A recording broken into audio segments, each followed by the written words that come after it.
वैसे जरूरी नहीं है, लेकिन वीडियो को लाइक या फिर डिसलाइक करने की कोशिश जरूर किया करें। तो जैसे इस मूवी का स्टार्ट होता है, हमें मूवी का मेन कैरेक्टर सियोंग दिखाया जाता है और उसकी बेटी का बर्थडे होता है। इसीलिए सियोंग की मदर उसे कुछ पैसे देती है ताकि वो अपनी बेटी को डिनर पर ले जा सके। लेकिन अब सियोंग को और पैसों की जरूरत होती है, तो इसीलिए वो अपनी मदर का एटीएम कार्ड चुरा लेता है। इसके बाद वो अपनी मदर के सारे पैसे चुरा लेता है और पैसों को वो लगा देता है हॉर्स राइडिंग में, और इस गेम में वो 4 मिलियन वॉन जीत जाता है। अब सियोंग ने एक कंपनी से बहुत सारे पैसे उधार ले रखे थे, तो इसीलिए वही लोग उसके पीछे पड़ जाते हैं। इसके बाद वो सियोंग को पकड़ ही लेते हैं और वो उसे काफी मारते हैं। और जब सियोंग उनके पैसे लौटाने के लिए अपनी पॉकेट्स चेक करता है, तो वो देखता है कि उसके पास तो पैसे हैं ही नहीं, यानी वो वाले पैसे जिसने हॉर्स राइडिंग में जीते थे। और तब उसे याद आता है कि जब वो इन लोगों से बचकर भाग रहा था, तो वो एक लड़की से टकरा गया था, तो जरूर उसी लड़की ने ही उसकी जेब काट ली। अब क्योंकि सियोंग के पास पैसे तो होते ही नहीं, तो इसीलिए वो लोग उसे 1 महीने का और टाइम देते हैं जिसमें कि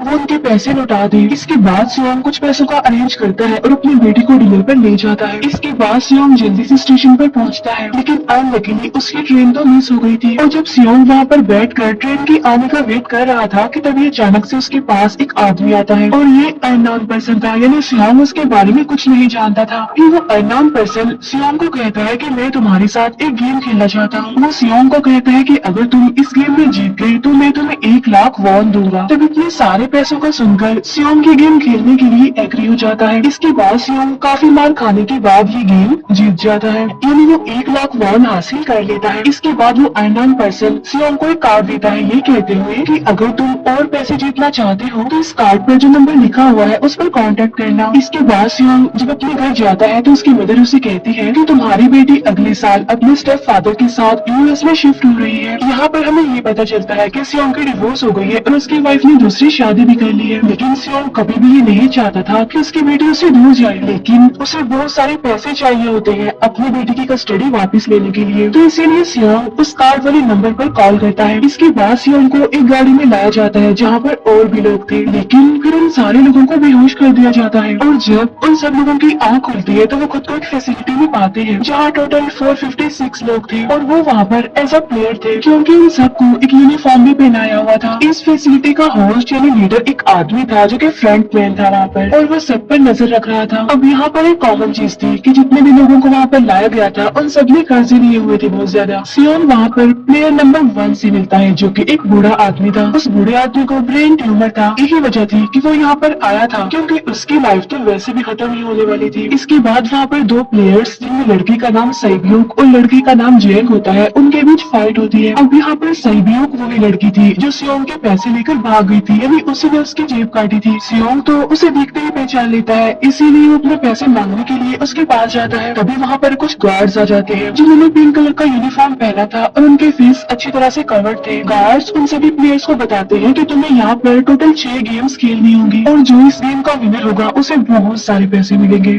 इसके बाद उन सबसे एक कॉन्ट्रैक्ट पर साइन करवाया जाता है और इस कॉन्ट्रैक्ट के 3 मेन रूल्स थे। पहला रूल ये कि कोई भी प्लेयर अपनी मर्जी से गेम को छोड़कर नहीं जा सकता। दूसरा रूल ये होता है कि जो भी प्लेयर खेलने से मना करेगा तो उस प्लेयर को एलिमिनेट कर दिया जाएगा, और उनके मुताबिक एलिमिनेट का मतलब क्या था ये तो हम आगे ही जानेंगे। गेम का तीसरा रूल ये था कि अगर मेजोरिटी इस गेम को खेलना नहीं चाहती तो वो इस गेम को छोड़कर जा सकते हैं। इसके बाद उन सबको गेम के लिए ले जाया जाता है। अब यहाँ पर सियोंग अपने क्लासमेट सैंगू से भी मिलता है जो कि उसे बचपन से जानता था। सियोंग उसे वहाँ पर देखकर काफी हैरान होता है क्योंकि वो तो किसी बिजनेस के लिए आउट ऑफ कंट्री चला गया था। अब पहली गेम के लिए वहाँ पर एक काफी बड़ी डॉल थी और इस गेम का रूल काफी सिंपल था, और वो ये था कि डॉल जब भी गाना गाएगी उन सबको आगे बढ़ना है, और जैसे ही वो गाना गाना बंद करेगी तो उन सबको रुक जाना है और मूव नहीं करना है, और अगर कोई हिल गया तो उसे एलिमिनेट कर दिया जाएगा। अब स्टार्टिंग में तो ये सब कुछ उन्हें किसी प्रैंक की तरह लग रहा था, लेकिन जब एक लड़का हिल जाता है तो उसे शूट करके मार दिया जाता है, और यही होता है एलिमिनेट का मतलब, यानी उन्हें मार दिया जाएगा। अब ये देखकर वो सारे लोग काफी घबरा जाते हैं और उन्हें पता चल चुका था कि वो खतरे में है, इसीलिए लोग डरते हुए पैनिक करते हुए इधर उधर भागने लगते हैं।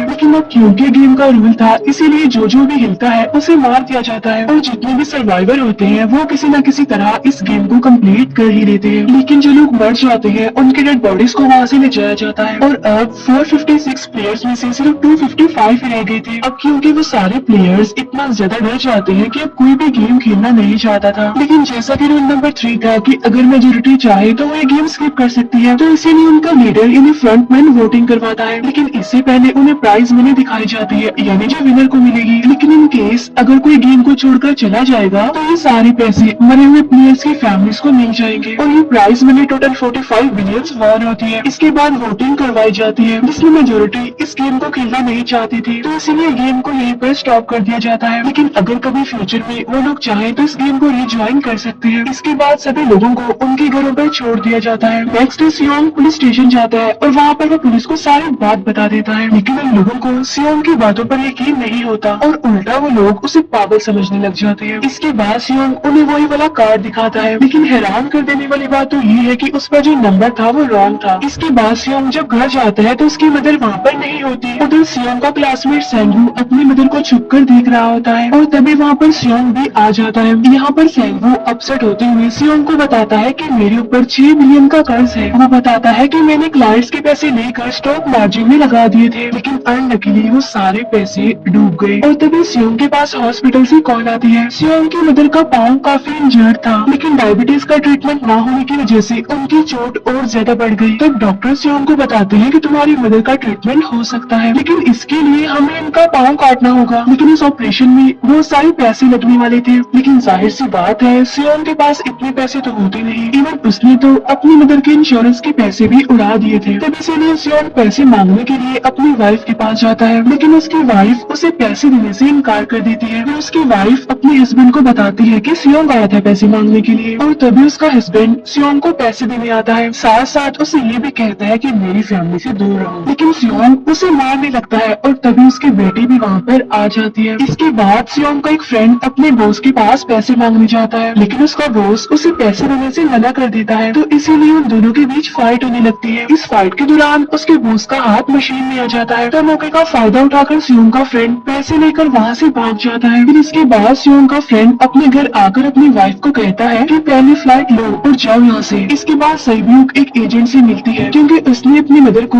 नॉर्थ एरिया से साउथ एरिया में लाना था। सईब्यूक वही लड़के जिसने सियोंग की जीप काटी थी, लेकिन यहाँ अपनी मदर को लाने के लिए सईब्यूक को बहुत सारे पैसों की जरूरत थी। अब सईब्यूक का एक छोटा भाई भी होता है जिससे उसने प्रॉमिस किया होता है कि मैं मदर को जरूर ले आऊंगी। इसके बाद हमें एक ऑफिसर दिखाया जाता है और इस ऑफिसर का भाई कुछ टाइम से मिसिंग था, इसीलिए वो ऑफिसर अपने भाई के घर जाता है, जहाँ उसे पता चलता है कि उसका भाई तो पिछले कुछ दिनों से अपने घर पर भी नहीं आया। और जब वो ऑफिसर घर को चेक कर रहा होता है तो उसे एक कार्ड मिलता है वहाँ पर, और इस ऑफिसर ने सेम ऐसा ही कार्ड पुलिस स्टेशन में सियोंग के पास भी देखा था, तो इसीलिए वो ऑफिसर सियोंग के पास जाकर उसे इस बारे में पूछता है, लेकिन सियोंग उसे कुछ नहीं बताता। इसके बाद सियोंग जब अपने घर जाता है तो उसे वो कार्ड दोबारा मिल जाता है वहाँ पर। अब सियोंग डिसाइड करता है कि वो दोबारा से उस गेम को ज्वाइन करेगा, इसीलिए सभी प्लेयर्स को एक शिप के पास ले जाया जाता है। इधर ही वो ऑफिसर भी गाड़ियों का पीछा करते हुए उस शिप तक आ जाता है। वो एक गार्ड को मारकर उसे पानी में फेंक देता है। इसके बाद उन सभी प्लेयर्स को एक आइलैंड पर मौजूद फैसिलिटी में लाया जाता है। अब यहाँ पर उन्हें जरा भी अंदाजा नहीं था कि अगला गेम कौन सा होगा और उसे कैसे खेला जाएगा। इसके बाद वो लोग अपनी अलग अलग टीम्स बना लेते हैं। रात को सईब्यूक और उसकी फीमेल फ्रेंड वॉशरूम जाते हैं। यहाँ पर सईब्यूक गार्ड्स की नजरों से बचते हुए उस फैसिलिटी को एक्सप्लोर करने लगती है। तभी वो देखती है कि गार्ड्स बड़े बड़े बर्तनों में कुछ बना रहे हैं,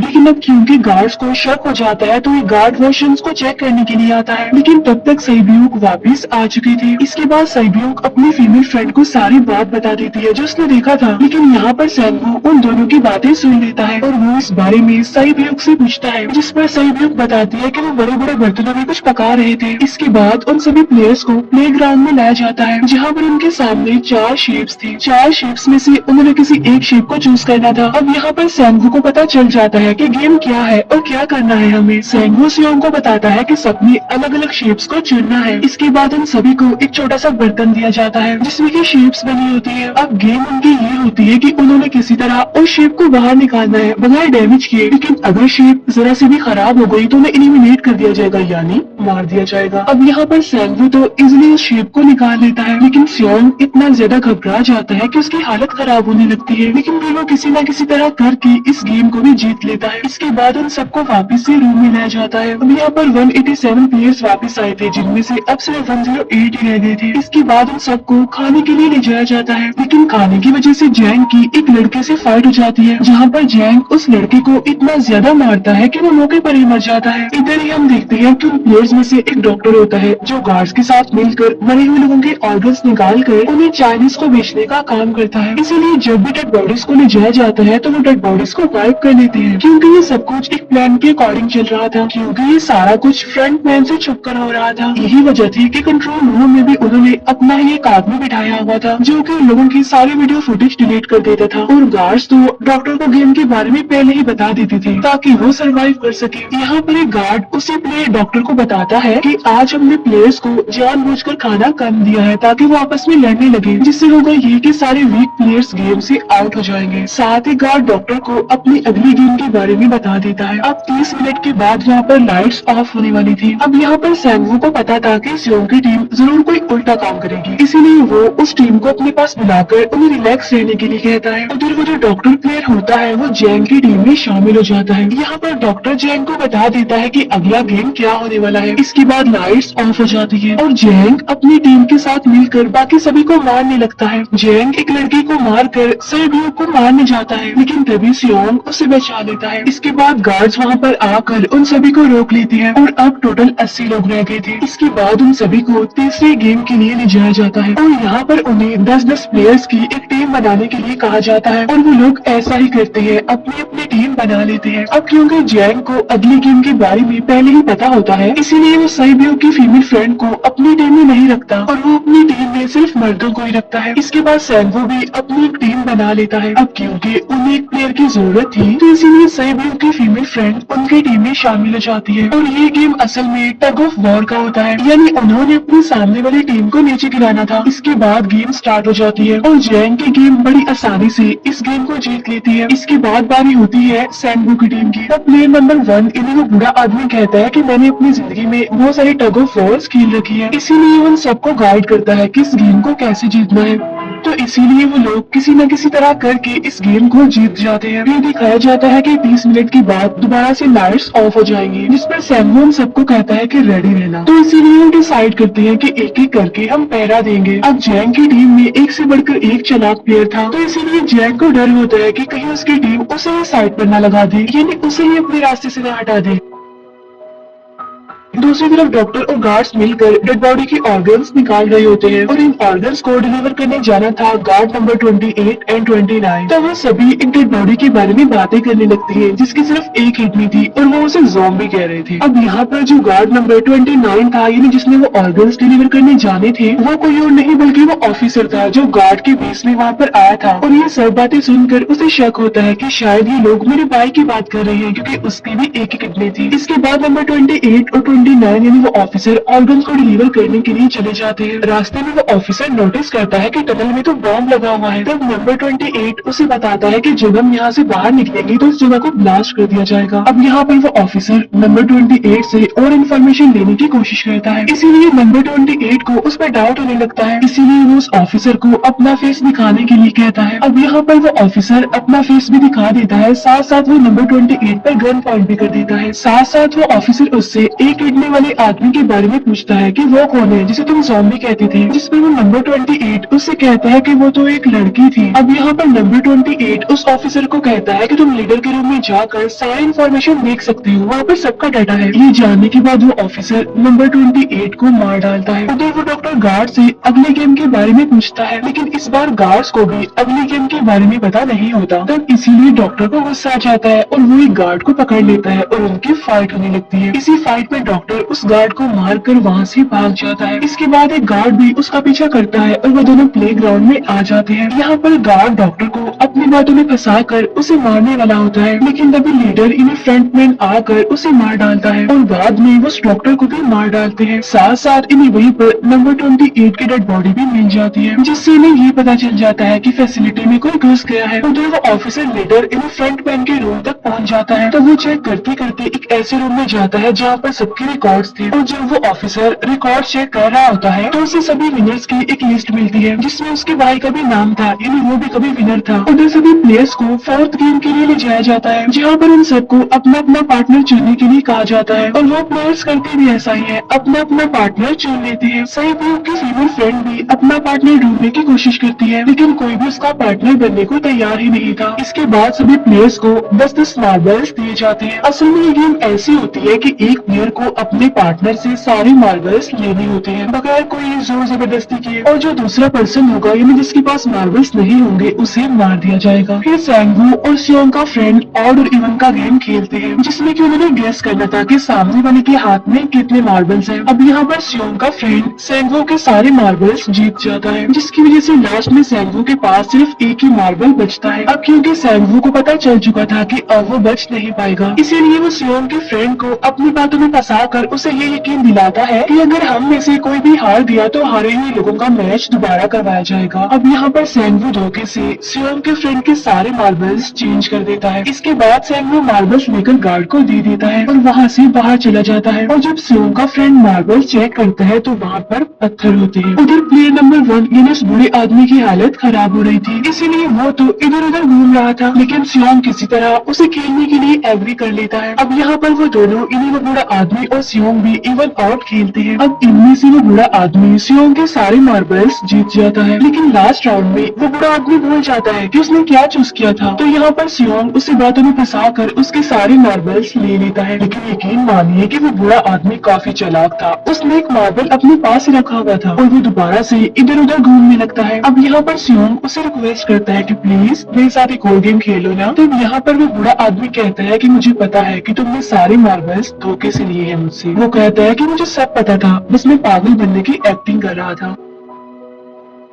तभी सुनकर सियोंग को उस पर तरस आ जाता है और वो उसे ही सारे मार्बल्स दे देता है। उसके बाद सैब्यूक और उसकी फीमेल फ्रेंड भी गेम खेल रहे होते हैं। उनकी गेम ये होती है कि जो मार्बल्स को दीवार के ज्यादा करीब फेंकेगा वही जीतेगा। पहले सैब्यूक अपने मार्बल्स फेंकती है लेकिन जब सैब्यूक की फ्रेंड की बारी आती है तो वो अपने सारे मार्बल्स फेंक देती है। लेकिन जब सैब्यूक ये देख लेती है तो वो अपने फ्रेंड को दोबारा फेंकने के लिए कहती है, जिस पर उसकी फ्रेंड कहती है कि नहीं सैब्यूक, मैं बिल्कुल अकेली हूँ, मेरे पीछे तो कोई भी नहीं है, लेकिन अगर तुम्हें कुछ हो गया तो ये अच्छी बात नहीं है, तुम्हारे पीछे तुम्हारा छोटा भाई है, तुम्हारा वेट कर रहा है। और इसी वजह से सैब्यूक की फ्रेंड को मार दिया जाता है। इसके बाद उन सबकी डेड बॉडीज को वहाँ से ले जाया जाता है। इसके बाद वो सब वापिस से रूम में आ जाते हैं। यहाँ पर जैंग देखता है कि सैब्यूक की वो वाली फ्रेंड तो अभी तक जिंदा है जो कि बड़ी आराम से बैठी हुई थी। अब यहाँ पर हमें पता चलता है कि सैब्यूक की ये वाली फ्रेंड जैंग की भी फ्रेंड थी, लेकिन अब क्योंकि उन दोनों के बीच किसी बात को लेकर क्लैश चल रहा था तो इसलिए जैंग की वो फ्रेंड उसे बुली करने लगती है। इसके बाद फ्रंटमैन को एक डेड बॉडी के पास उस ऑफिसर का आईडी कार्ड मिल जाता है। तभी फ्रंटमैन को पता चलता है कि उसके सारे वीआईपीज आ चुके हैं, तो इसीलिए फ्रंटमैन उन्हें लेने के लिए चला जाता है। फिर सारे वीआईपीज को उनके रूम में लाया जाता है। इसके बाद फ्रंटमैन वीआईपीज के आने के बारे में एक और आदमी को जाकर बताता है और यही आदमी मेन होता है। और ये कौन होता है हम ये आगे जानेंगे। फिर नेक्स्ट डे उन सबको 5वीं गेम के लिए लाया जाता है जहाँ पर 1 से लेकर 16 तक नंबर पड़े होते हैं और वो सभी प्लेयर्स अपना अपना नंबर ले लेते हैं। नंबर का मतलब ये था कि जो नंबर भी एक प्लेयर पर आएगा उसके मुताबिक ही उसकी बारी आएगी। अब यहाँ पर लास्ट में पहला और आखिरी नंबर रह जाता है यानी 1 और 16। तो यहाँ पर सियोंग कंफ्यूज हो जाता है कि उसे कौन सा नंबर चूज करना चाहिए। अगर उसने पहला नंबर लिया तो वो फंसेगा और मरेगा क्योंकि उसे नहीं पता कि गेम क्या है, और अगर लास्ट नंबर लेगा तो क्या पता उसकी बारी ही ना आए, टाइम कम रह जाए। और तभी वहाँ पर एक आदमी आ जाता है और वो सियोंग को कहता है कि मुझे पहला नंबर चाहिए क्योंकि मैं अपनी जिंदगी में कभी भी फर्स्ट नंबर पर नहीं आया। फिर इसके बाद उन्हें गेमिंग रूम में लाया जाता है। अब इस गेम का रूल ये होता है कि दिए हुए टाइम में उन्हें ब्रिज की दूसरी साइड पर जाना है। अब इसके बीच में 2 तरह के ग्लास लगे होते हैं, एक तो होता है आर्म ग्लास और एक होता है टेम्पर्ड ग्लास। आर्म ग्लास पर पाँव रखते ही वो टूट जाएगा और वो लोग नीचे गिर जाएंगे। इसके बाद गेम स्टार्ट हो जाता है और वो लोग एक एक करके मरने लगते हैं। फिर एक टाइम ऐसा आता है जब जैंग सबके सामने होता है और वो आगे ही नहीं बढ़ रहा होता। अब उनके पास एक ही रास्ता था, या तो वो आगे जाए या सारे ही मर जाए। और तभी जैंग के सामने उसकी वही फ्रेंड आ जाती है जो उसे बुली कर रही थी और वो जियांग को कहती है कि मैंने तुम्हें कहा था कि जिस दिन तुमने मुझे धोखा दिया मैं तुम्हें मार दूंगी। इसके बाद वो जियांग को पकड़ लेती है और उसे लेकर नीचे कूद जाती है, जिसकी वजह से उन दोनों की मौत हो जाती है। और वहाँ पर एक आदमी था जो कि ग्लास कंपनी में काम करता था और उसे पता था कि टेम्पर्ड ग्लास कौन सा है, लेकिन जब फ्रंट मैन को इस बात का पता चल जाता है तो वो लाइट्स ऑफ करवा देता है ताकि वो ग्लास को पहचान ही ना पाए। अब लास्ट में एक ही स्टेप बचता है और उनके पास तो टाइम ही नहीं था, इसीलिए सैंगवू उस आदमी को धक्का दे देता है। तो यहाँ पर सैंगवू, सियोंग और सैब्यूक ब्रिज को पार कर लेते हैं, लेकिन ग्लास टूटने की वजह से उन्हें काफी चोट लग जाती है, खास तौर पर सैब्यूक को। उधर उस ऑफिसर ने एक सर्वेंट को मारकर उसकी जगह खुद ले ली थी। अब एक वीआईपी को उस ऑफिसर पर शक होता है और वो उसे कहता है कि अपना मास्क रिमूव करो, लेकिन वो ऑफिसर कहता है कि ठीक है, लेकिन मैं अंदर जाकर अपना मास्क रिमूव करूंगा। इसके बाद वो ऑफिसर उस वीआईपी को लेकर अंदर चला जाता है। अंदर जाकर वो ऑफिसर उस वीआईपी को बेहोश कर देता है और इस बात का पता फ्रंट मैन को चल जाता है, इसीलिए फ्रंट मैन उसके पीछे जाता है और वो उस ऑफिसर को देख लेता है, इसीलिए वो ऑफिसर वहाँ से भागकर आइलैंड पर आ जाता है। फ्रंट मैन भी उसका पीछा करते हुए वहाँ पर आ जाता है। अब यहाँ पर वो ऑफिसर अपने सीनियर्स को कॉल करने की कोशिश करता है, लेकिन कॉल कट हो जाती है। फिर वो ऑफिसर उन्हें सारे सबूत भेजता है, लेकिन वहाँ पर नेटवर्क नहीं था। इसके बाद फ्रंट मैन ऑफिसर को पकड़ लेता है और उसे उनके साथ चलने के लिए कहता है, लेकिन वो ऑफिसर तो उस फ्रंट मैन पर गोली चला देता है। इसके बाद फ्रंट मैन अपना मास्क उतार देता है तो वो ऑफिसर देखता है कि वहाँ पर कोई और नहीं बल्कि उसका अपना भाई है वो। इसके बाद ऑफिसर का भाई यानी फ्रंट मैन उसे शूट कर देता है और वो जाकर पानी में गिरता है। उधर ग्लास लगने की वजह से सैब्यूक काफी इंजर्ड हो गई थी और उसका बहुत सारा खून भी बह रहा होता है। इसके बाद उन्हें सर्वाइवर्स को डिनर के लिए ले जाया जाता है और उनके पास एक एक नाइफ भी रख दिया जाता है, मतलब रात में उन तीनों में से कोई भी एक दूसरे को मार देगा। तभी सियोंग नोटिस करता है कि सैब्यूक की हालत काफी खराब है, इसीलिए वो सैब्यूक को कहता है कि फिक्र मत करो, हम दोनों साथ हैं और इस गेम में हम दोनों मिलकर सैंगवू को हरा देंगे। इसके बाद हम दोनों यहाँ से बाहर निकल जाएंगे और पैसों को आधा आधा डिवाइड कर लेंगे। सैब्यूक उसे बताती है कि मेरा एक छोटा भाई है जिसे मैं ऑर्फनेज में छोड़कर आई हूँ और अगर हम दोनों में से कोई भी जिंदा बचकर बाहर जाएगा तो उसे हम दोनों की फैमिलीज का ख्याल रखना होगा। अब सैब्यूक की हालत काफी खराब थी, उसे डॉक्टर की जरूरत थी, इसीलिए सियोंग कोई मदद लाने के लिए जाता है, लेकिन जब तक वो वापस आता है तब तक सैंगवू सैब्यूक को मार चुका था। फिर नेक्स्ट टाइम दोनों को गेम नंबर 6 यानी लास्ट गेम के लिए ले जाया जाता है। गेम का रूल बड़ा ही सिंपल था कि मार दो या मर जाओ और इस गेम का नाम होता है स्क्विड गेम। इसके बाद गेम स्टार्ट हो जाती है और उन दोनों के बीच काफी फाइट होती है, लेकिन लास्ट में सैंगवू की हालत खराब होने लगती है। तभी सियोंग कहता है कि मैं इस गेम को रोकना चाहता हूँ और तभी सियोंग सैंगवू को उसके साथ चलने के लिए कहता है, लेकिन सैंगवू तो अपने आप को ही मार डालता है, जिसकी वजह से सियोंग गेम जीत जाता है। फिर फ्रंट मैन सियोंग को कहता है कि तुम बहुत अच्छा खेले, लेकिन मुझे इसकी उम्मीद नहीं थी। इसके बाद सियोंग को उसके घर पर छोड़ दिया जाता है और उसके पास एक एटीएम कार्ड भी था और जब सियोंग उस एटीएम कार्ड को जाकर चेक करता है तो वो दिखता है कि सारे पैसे उसके अकाउंट में भेज दिए जाते हैं। इसके बाद सियोंग अपने घर जाता है, लेकिन तब तक उसकी मदर की डेथ हो जाती है। इसके बाद हमें 1 साल बाद का सीन दिखाया जाता है, जहाँ पर हम देखते हैं कि सियोंग की हालत काफी खराब हो गई है, इन वो काफी नशा करने लग गया है और उसने अब तक उन पैसों को हाथ तक नहीं लगाया। एक दिन एक फूल बेचने वाली औरत सियोंग के पास आती है और वो उसे सेम वैसा ही कार्ड देती है जिसमें एक एड्रेस लिखा हुआ था और फिर सियोंग उस एड्रेस पर जाता है, जहाँ पर उसे पता चलता है कि ये सारा किया धरा किसी और का नहीं बल्कि उस बूढ़े का है, प्लेयर नंबर 1 का, और वो अभी भी जिंदा है। यहाँ पर वो बूढ़ा आदमी सियोंग को बताता है कि मैं अपनी लाइफ से बोर हो चुका था और ये सारी गेम मैंने अपने क्लाइंट्स के साथ मिलकर बनाई ताकि मैं लोगों को मरता हुआ देखकर एंजॉय कर सकूं, लेकिन हाँ, हमने किसी को मजबूर नहीं किया था ऐसा करने के लिए और मैंने गेम में इसीलिए पार्टिसिपेट किया क्योंकि गेम देखने से ज्यादा उसे खेलने में मजा आता है। वो कहता है जो पैसे तुम्हारे पास है वो मेरे ही हैं और ये कहते ही उस बूढ़े आदमी की मौत हो जाती है। इसके बाद सियोंग सैब्यूक के छोटे भाई के पास जाता है और उसे लेकर वो जाता है सैंगवू की मदर के पास और वो सैंगवू की मदर को कहता है कि इस बच्चे का ख्याल रखना, साथ साथ वो उसे एक बैग भी देता है जिसमें बहुत सारे पैसे होते हैं। इसके बाद सियोंग स्टेशन पर जाता है जहाँ पर उसे वही अननोन पर्सन मिलता है जो कि उसे मूवी के स्टार्ट में भी मिला था। यहाँ पर सियोंग उसका पीछा भी करता है, लेकिन तब तक वो भाग चुका था। फिर सियोंग उस कार्ड वाले नंबर पर कॉल करता है और वो पूछता है कि तुम लोग कौन हो और लोगों के साथ ऐसा क्यों कर रहे हो, क्यों खेल रहे हो लोगों की जिंदगी से। लेकिन आगे से उसे रिस्पॉन्स आता है कि सियोंग अगर तुम्हें जिंदा बचना है तो प्लेन में चढ़ जाओ। और इसी के साथ ही मूवी यहीं पर एंड हो जाती है। Thank you.